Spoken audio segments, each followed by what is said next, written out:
Assalamualaikum warahmatullahi wabarakatuh. Selamat malam dan salam sejahtera untuk semuanya. Bismillahirrahmanirrahim.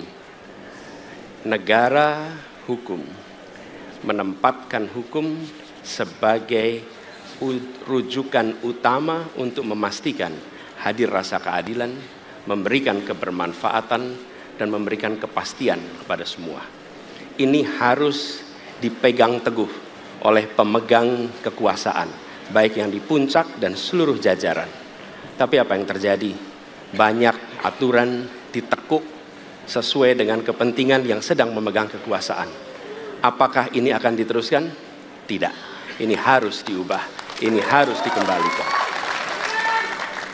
Kemudian kita menyaksikan betapa pada hari-hari ini tatanan ketika kita menyelenggarakan pemerintahan sering tidak sesuai dengan prinsip-prinsip hukum yang kita pegang. Karena itulah kami melihat perubahan ini harus kita kembalikan. Negara ini adalah negara hukum, bukan negara kekuasaan. Dalam negara hukum, kekuasaan diatur oleh hukum. Dalam negara kekuasaan, hukum diatur oleh penguasa. Dan kita tidak menginginkan itu terjadi. Pada saat ini, kalau kita lihat hukum itu harusnya tegak begini. Inilah hukum. Dalam kenyataannya, dia bengkok. Dia tajam ke bawah, dia tumpul ke atas. Dan kondisi ini tidak boleh didiamkan, tidak boleh dibiarkan, dan harus berubah. Karena itu kita mendorong perubahan.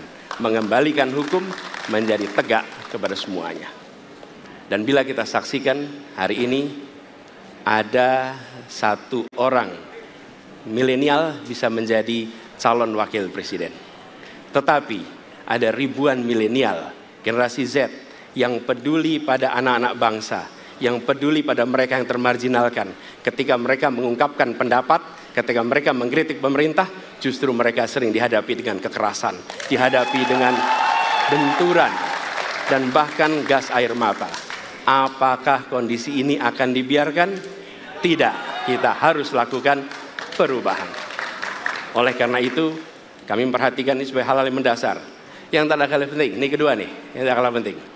Kita menyaksikan pada saat ini, ada peristiwa seperti peristiwa Ibu Mega. Ibu Mega Suryani Dewi, seorang ibu rumah tangga yang mengalami kekerasan rumah tangga, lapor pada negara, tidak diperhatikan, dan dia meninggal korban kekerasan. Apakah akan dibiarkan? Tidak, ini harus diubah. Dan tidak kalah penting, hadir bersama saya di sini ayahnya Harun Ar-Rasyid. Harun Ar-Rasyid adalah anak yang meninggal, pendukung Pak Prabowo di Pilpres 2019 yang menuntut keadilan pada saat itu. Protes hasil pemilu. Apa yang terjadi? Dia tewas sampai dengan hari ini tidak ada kejelasan. Apakah ini akan dibiarkan? Tidak. Ini harus diubah. Karena itu, kami mendedikasikan diri.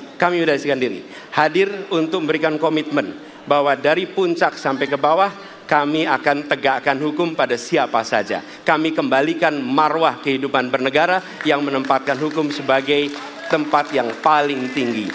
Dan ketentuan itu berlaku kepada semua, termasuk ketika menyangkut urusan ASN, menyangkut urusan TNI dan Polri. Terima kasih. Assalamualaikum warahmatullahi wabarakatuh.